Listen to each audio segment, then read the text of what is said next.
In the living room, Scrabble's a word game, but in the tournament levels, it's all about math. It's all about probability. There's strategy, there's words, there's timing. There's a lot more skill in the game than luck. You're juggling so many different skills and tasks. So this is the All-time favorite. Most frustrating. Most improbable. The most transformative. worst play I can ever remember making.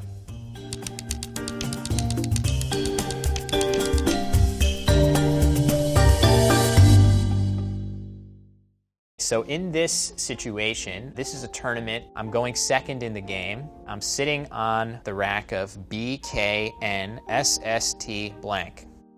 The crazy thing is, if he plays just the two-letter word op, like operation, I will have the bingo of stop banks right off the bat on my first turn of the game. The chance of him playing this exact word must be at least 1 in a million, probably 1 in many millions. I see Larry take 2 tiles from his rack and get ready to put the tiles on the board. So I'm sitting there and my eyes kind of widen, like, okay. So I'm just sitting there kind of waiting for him to play. Bam, down it goes. He plays op. And I just started laughing. I'm just cackling like a hyena, and I play stop banks. And he's never seen this word before. If I had just played the word normally, he probably would have challenged the word. It is a valid word. He would have lost his turn, but instead, I'm grinning like a fool. That's like maybe the most improbable thing that's ever happened to me in a game of Scrabble. Should have played the lottery that day, I guess. So this was the 2012 National Scrabble Championship. I was playing David Gibson. Getting down to the end here, I actually had a lead of about 20 points. The tiles remaining weren't great, which was B, D, H, L, O, R, S. So what I ended up playing was Hob, H-O-B on the left side, making H-A and B-I for 31, which at face value looks like a pretty decent play. The only problem was that I completely ignored this top right part of the board and allowed him to do what we would call forking the board or opening 2 separate quadrants that I would not be able to block on my next turn. What I really needed to do in this case was play something like Blush, because it doesn't give him this chance to, open the board.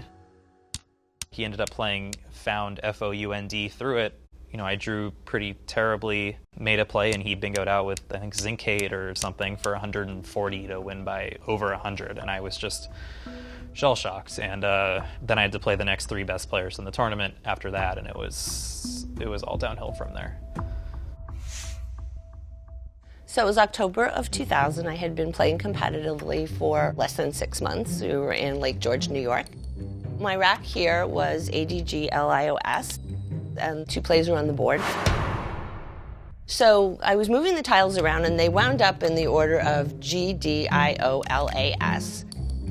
And I said, gee whiz, if there's an LA on the board, I could play gladiolas. It's a 9-letter word. I had never played a 9-letter word. I was so excited. And what we do to end our turn is we hit our clock, and as I'm hitting the clock, I said, oh no, there were 2 LAs in gladiolas. I could have hit the triple word score and a double word score for the D, which is 2 points, and I would have scored 89 points instead of 62. All I had to do was wait and look a little further, and so it was a lesson. But for me, that was a personal milestone to make a 9-letter word. It's one of those games where I was a reasonably new high-level player. I was playing a former national champion for the first time, David Gibson, and I had basically lost this game with 5 or 6 plays to go. I was pretty sure I was going to lose.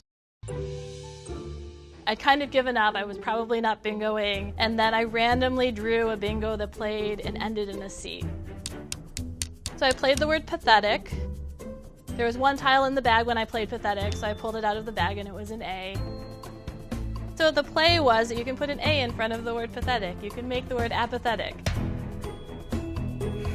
I wasn't sure if the word that he played was a phony word or a real word, so eventually I decided to challenge, whereas if I had just played my A, then I would have won by 1 point. So now.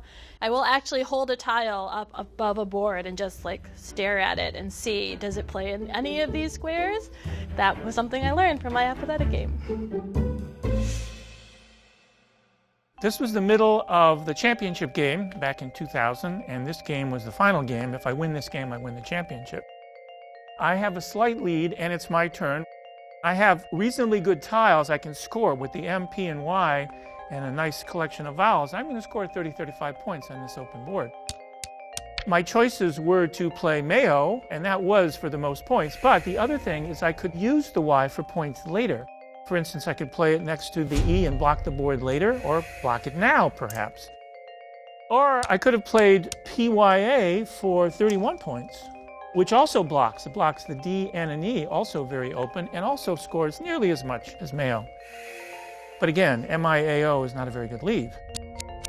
So ultimately, I thought, you know what? Given the openness of the board, I shouldn't concern myself so much with blocking that I should just consider bingoing myself. I decided that playing Mayo would give me the best chance to bingo.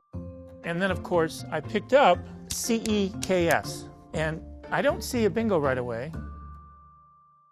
But then I look at the end. Immediately I see cape skin, and it puts the K on the double letter, and it gets a wonderful double word. That's 92 points, and that turned out to be the play of the game. It didn't win me the game immediately, but it gave me a huge lead. So that was very satisfying to find cape skin. It's not a word you see every day. 2 years ago at the 2015 National Scrabble Championships, I'd made the final of the playoffs to become a national champion. It got to a point in the end of the game where I felt pretty confident I was going to win. Somehow, with the clock running down, he had just played Barf. Any scoring play at this point would probably win me the game. With the clock running down, I put a play on the board. But in the process, without realizing it, I played a fake two-letter word. I played IR.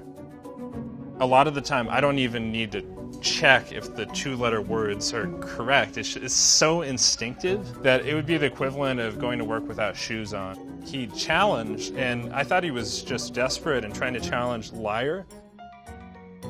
And I had to take the play off. Not only that, he had a response hooking Barf for a lot of points. And under the time pressure, I lost by 2 points. You know, it was a disaster, but the final consisted of 4 more games. I was really proud of myself because I think I played the best Scrabble from that point onwards that I've played in my entire life. Even though I lost the championship, I still realized at that moment that I could be as good as anyone out there.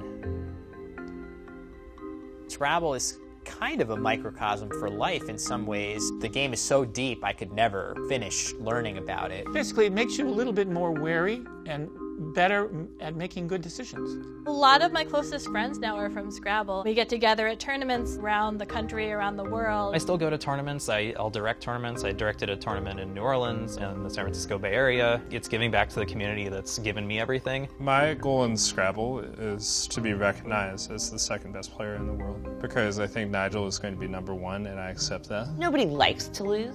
I would always rather win, but that's not why I'm playing. It's really more about the journey than the end.